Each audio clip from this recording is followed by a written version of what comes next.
biasa, pernahkah kalian mencari kosakata di kamus seperti ini? Kira-kira itu disebut apa ya? Kalian pasti penasaran kan? Yuk ikuti penjelasan dari kelompok 8.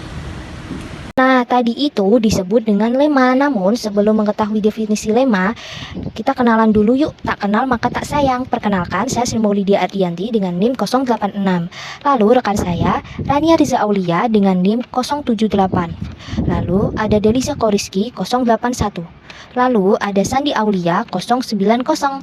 Lalu ada Arinas Saadah 012. Lalu ada Siti Aisyah 0029. Pada video ini akan membahas beberapa poin dari definisi lemma. Di antaranya, aspek penting pradefinisi, fungsi definisi, komponen definisi, model definisi, prinsip definisi, kriteria definisi, perlakuan kata-kata sukar, terakhir kesimpulan.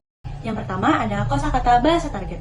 Aspek pertama adalah memastikan bahwa kata yang akan didefinisikan adalah kata dalam bahasa target. Dalam menyusun kamus, kita harus memastikan bahwa kata yang didefinisikan adalah kosakata bahasa Indonesia dan merupakan kosakata standar. Yang kedua, ada tipe kata. Ada dua tipe kata dilihat dari sisi kebermaknaannya. Ada yang bermakna dan ada yang tidak bermakna. Pertama, kata yang tidak bermakna mencakup semua kata tergolong nama diri. Nama diri dapat berwujud nama orang, nama geografis, nama produk, nama tempat, dan sejenisnya. Yang ketiga, kosakata bentuk dasar dan bentuk turunan. Sebuah kata dapat muncul dalam bentuk dasar dan dapat pula dalam bentuk turunan. Dalam bahasa Indonesia, bentuk turunan dapat dilakukan dengan proses afiksasi, pemajemukan, pengulangan, dan abreviasi. Yang keempat, kosakata umum dan kosakata istilah. Sebagian besar kata yang dapat dipahami oleh publik pada umumnya merupakan kosakata umum. Namun, sebagian kata yang sulit dipahami merupakan kosakata istilah. Kosakata istilah memang tidak kerap muncul dan hanya muncul jika ada topik pembicaraan yang khas. Yang kelima adalah makna lugas dan makna kias. Pendefinisian kata juga harus memperhatikan jenis maknanya, bermakna lugas atau kias. Makna lugas sendiri merupakan makna kata yang masih relevan dengan acuannya, sedangkan makna kias merupakan deskripsi makna kata yang tidak sesuai dengan acuan sebenarnya. Dan yang terakhir ada konteks penggunaan. Konteks akan menentukan apakah kata yang dimaksud merupakan kosakata umum atau kosakata istilah. Apabila kosakata istilah diperlakukan sebagai kosakata umum, maka kosakata tersebut menjadi bagian kamus umum.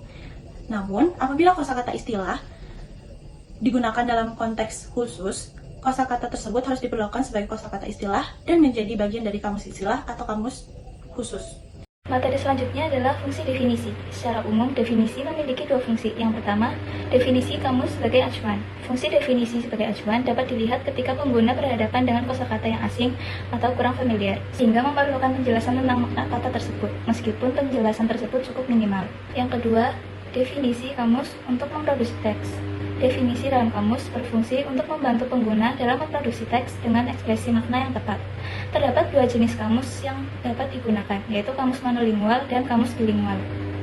Fungsi definisi dalam kamus umumnya bersifat sementara dan kurang intensif, karena pengguna hanya mencari kata yang tidak familiar dan berhenti setelah memahaminya. Namun, jika digunakan dalam memproduksi teks, pengguna perlu memahami dan menginternalisasi makna kata. Definisi kamus dirancang untuk dua jenis pengguna, yaitu ahli dan umum. Jadi, komponen definisi memiliki dua komponen, yaitu didefinisikan dan uraian yang mengungkapkan makna kata tersebut. Unsur atau kata yang didefinisikan disebut dengan definidium, sedangkan uraian yang menginformasikan makna kata yang didefinisikan disebut definiens. Dalam kamus monolingual, unsur definidium dan definiens diungkapkan dengan bahasa yang sama. Dalam pandangan tradisional oleh Aristoteles, untuk unsur definidium dan definiens memiliki hubungan seimbang. Dalam artian, isi definiens hanya sebagai rincian unsur definidium. Model definisi dalam lemma diantaranya yang pertama ada model definisi tradisional terdiri atas dua elemen yaitu definiens dan definendum. Yang kedua ada model definisi prototipe dan definis pasti. Formulasi definisi genus diferensial dapat dikelompokkan menjadi dua jenis yaitu definisi prototipe dan definis pasti. Yang ketiga ada model definisi dengan sinonim. Dalam perwujudannya, sinonim dapat diformulasikan dengan dua cara yaitu langsung dan tidak langsung. Selanjutnya ada model definisi otensif. Definisi tidak selalu diformulasikan dengan kata-kata yang menggambarkan dan mendeskripsikan makna kata. Dapat berupa contoh penggambaran peristiwa yang terdapat dalam kehidupan sehari-hari. Selanjutnya ada model definisi dengan contoh. Definisi contoh dilakukan dengan cara memberi contoh sebagai bentuk lain dari definisi.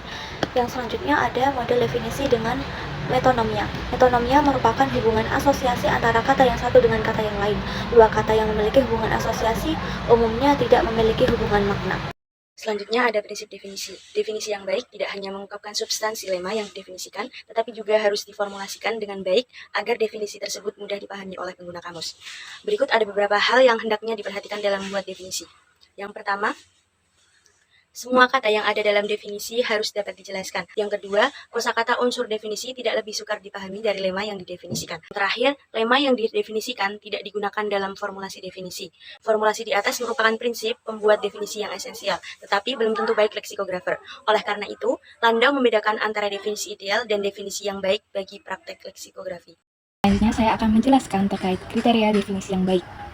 Yang pertama yaitu sederhana dan jelas. Ada dua aspek, yaitu kesederhanaan definisi dan kejelasan definisi.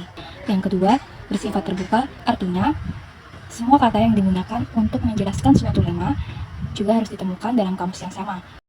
Yang ketiga, menghindari definisi memutar, dan terakhir, menghindari definisi negasi. Misalnya, kata pandai tidak dapat disinonimkan dengan kata tidak bodoh.